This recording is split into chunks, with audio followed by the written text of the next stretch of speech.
Hi all, NEET, JEE Mains, അതുപോലെ KEAM, CUET പോലെയുള്ള +2 എക്സാമിന് ശേഷം നടക്കാനുള്ള എൻട്രൻസ് എക്സാമിന് പ്രിപ്പയർ ചെയ്യുന്ന കുട്ടികൾക്ക് വേണ്ടിയുള്ള ഒരു വീഡിയോ ആണിത്.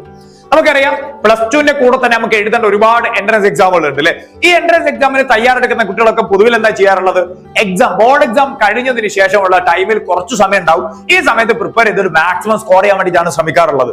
സ്വാഭാവികമായിട്ട് നമുക്കറിയാം, നമുക്ക് ഇപ്പൊ ജെഇ മെയിൻസിനെ സംബന്ധിച്ചിടത്തോളം ആണെങ്കിൽ ജാനുവരിയിലാണ് ഒന്നാമത്തെ സെഷൻ നമുക്ക് എക്സാം ഉള്ളത്. പിന്നത്തെ സെഷൻ ഏപ്രിൽ ഫസ്റ്റ് വീക്കിലൊക്കെയാണ് നടക്കുക. അപ്പൊ സ്വാഭാവികമായിട്ട് നമുക്ക് ജെഇക്ക് പ്രിപ്പയർ ചെയ്യാൻ സമയം കിട്ടൂല. പിന്നെ കീം, നീറ്റ് പോലുള്ള എക്സാം ഒക്കെ ആണെങ്കിൽ നമുക്ക് മെയിലാണ്, ജസ്റ്റ് 1 മന്ത് നമുക്ക് സമയം കിട്ടുക. അപ്പൊ സ്വാഭാവികമായിട്ടും പ്രിപ്പയർ ചെയ്യാൻ നമുക്ക് സമയം ഉണ്ടാവില്ല. അപ്പൊ സ്വാഭാവികമായിട്ടും നമുക്ക് എന്തെന്ന് വെച്ചാൽ നമുക്ക് ഈ കോമ്പറ്റീഷനിൽ നമ്മൾ ബാക്കിലേക്ക് പോവാ ചെയ്യാം. അപ്പൊ ഇങ്ങനെയുള്ള ഈ ഒരു പ്രോബ്ലത്തിനെ തരണം ചെയ്യാൻ നമ്മൾ എന്താ ചെയ്യേണ്ടത്? നമ്മൾ ലാസ്റ്റിലേക്കുള്ള പ്രിപ്പറേഷൻ എന്നുള്ള ഒരു കാര്യം മാറ്റി നിർത്തി നമ്മൾ നേരത്തെ പ്രിപ്പയർ ചെയ്യേണ്ടതുണ്ട് അല്ലെ. അപ്പൊ അതിന് വേണ്ടിയിട്ട് ടാർഗറ്റ് ചെയ്യുന്ന ഒരു കാര്യം എന്താണെന്ന് വെച്ചാൽ, നിങ്ങൾക്ക് ഇപ്പൊ തന്നെ ഈ ഒരു മാസം തന്നെ, നവംബർ ആണ് നമുക്ക് ഈ ഒരു മാസം ഉള്ളത്, നവംബറിൽ തന്നെ നമ്മുടെ എൻട്രൻസ് പ്രിപ്പറേഷന് വേണ്ടിയിട്ടുള്ള കാര്യങ്ങളുമായിട്ട് നമ്മൾ മുന്നോട്ട് പോവുകയാണ്. അതിന് വേണ്ടിയിട്ട് ഇപ്പൊ നമുക്കറിയാം, നമ്മുടെ ബോർഡ് എക്സാം റിവിഷനോട് കൂടി തന്നെ നമുക്ക് എൻട്രൻസിന്റെ കാര്യങ്ങൾ കൂടി നമ്മളിപ്പോ ഡബിൾ ഷോട്ട് എന്നുള്ള പേരിൽ റിവിഷൻ നമ്മൾ പ്രൊവൈഡ് ചെയ്യുന്നുണ്ട്.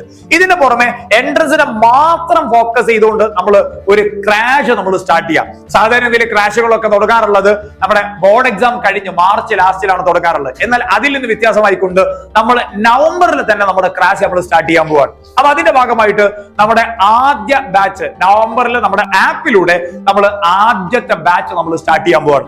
ഓക്കെ, സോ അതിന് നമ്മൾ നീറ്റിന്, അതേപോലെ തന്നെ ജെഇ മെയിൻസ്, അതുപോലെ കീം എക്സാം ഫോക്കസ് ചെയ്യുന്ന കുട്ടികൾക്ക് ജോയിൻ ചെയ്യാൻ വേണ്ടിയിട്ടാണ് നമ്മൾ നവംബർ 20th ആണ് നമ്മുടെ ആദ്യ ബാച്ച് നമ്മൾ സ്റ്റാർട്ട് ചെയ്യുന്നത്. ഓക്കെ, സോ നവംബർ 20 മുതൽ നമ്മുടെ ബാച്ച് സ്റ്റാർട്ട് ചെയ്യും. അപ്പൊ അതിന് വേണ്ടിയിട്ട് നിങ്ങൾ ജോയിൻ ചെയ്യാൻ വേണ്ടിയിട്ട് താഴെ നിങ്ങൾക്ക് ഒരു ലിങ്ക് കാണാം. സോ ആ ലിങ്കിൽ ജോയിൻ ചെയ്ത് കഴിഞ്ഞാൽ നിങ്ങൾക്ക് അതിന്റെ ഡീറ്റെയിൽസ് കിട്ടുകയും ചെയ്യും. നിങ്ങൾക്ക് അതിലേക്ക് ജോയിൻ ചെയ്യുകയും ചെയ്യാം. ഇനി ഇതിൽ എന്തൊക്കെയാണ് നിങ്ങൾക്ക് പ്രൊവൈഡ് ചെയ്യാന്നുള്ള കാര്യം, ഇതിൽ ഓരോ ചാപ്റ്റേഴ്സിലും ഇപ്പൊ നീറ്റിനാണെങ്കിൽ നിങ്ങൾക്ക് physics, chemistry, zoology and botany ഈ സബ്ജക്റ്റ് ആയിരിക്കും നീറ്റ് നിങ്ങൾക്ക് വേണ്ടി വരിക. ഇതിൽ +1ലും +2ലും പഠിച്ചിട്ടുള്ള അപ്ഡേറ്റഡ് സിലബസ്, ഡിലീറ്റഡ് ടോപ്പിക്സ് ഒഴിവാക്കി ബാക്കിയുള്ള ടോപ്പിക്സിലുള്ള കൃത്യമായ വീഡിയോസും, അതേപോലെ തന്നെ അതിന്റെ റിവിഷനും, അതുപോലെ തന്നെ എൻട്രൻസ് എക്സാമിന് വേണ്ടിയിട്ടുള്ള റിവിഷൻസും, അതുപോലെ തന്നെ പ്രീവിയസ് ഇയറിൽ ചോദിച്ച ക്വസ്റ്റ്യൻസ് അടക്കമുള്ള എൻട്രൻസ് ക്വസ്റ്റ്യൻസും നമ്മൾ പരിചയപ്പെടുന്നതാണ്.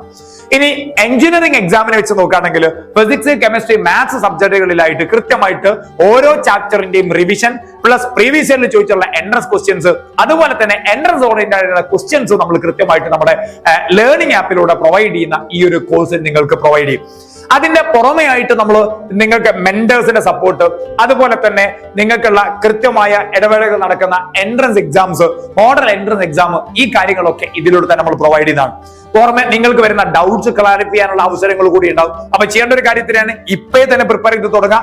ലാസ്റ്റിലേക്ക് മാറ്റി വെച്ചിട്ട് നമ്മൾ ഒരു 1 ഇയർ നമ്മൾ നഷ്ടപ്പെടുന്ന രൂപത്തിലേക്കായി നിൽക്കരുത്. സോ ഇപ്പൊ നമ്മുടെ പ്രിപ്പറേഷൻ സ്റ്റാർട്ട് ചെയ്യാം. അതിനുവേണ്ടി ഇപ്പൊ തന്നെ ഈ ഒരു കോഴ്സിലേക്ക് നിങ്ങൾ ജോയിൻ ചെയ്യാവുന്നതാണ്. ഒപ്പം നിങ്ങളുടെ ഫ്രണ്ട്സിലേക്ക് ഇങ്ങനെ ഈ ഒരു കോഴ്സിന് ജോയിൻ ചെയ്യാൻ ആഗ്രഹിക്കുന്ന ഒരുപാട് ഫ്രണ്ട്സ് ഉണ്ടാവും. സോ ഫ്രണ്ട്സിലേക്ക് മാക്സിമം ഷെയർ ചെയ്യുകയും ചെയ്യാം. Thank you.